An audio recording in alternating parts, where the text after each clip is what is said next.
Vi skal i gang 32 med 678. Man starter med at sige 2 gange 8, det er 16. Så siger man 6 med 1 i mente. Så siger man 2 gange 7, det er 14 med plus 1.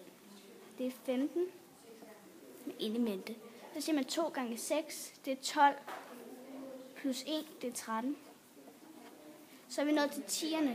Det er en 10'er, så derfor skal der være 10'er nu.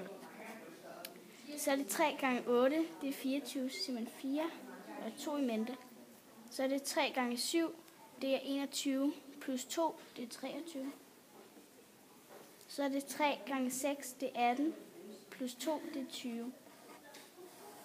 Så skal vi så plusse de to tal. Så er det 6, og så er det 5 plus 4, det er 9. Så er det 3 plus 3, det er 6. Så er det 1 plus 0, det er 1. Så er det 2. Og så giver stykket 21.696.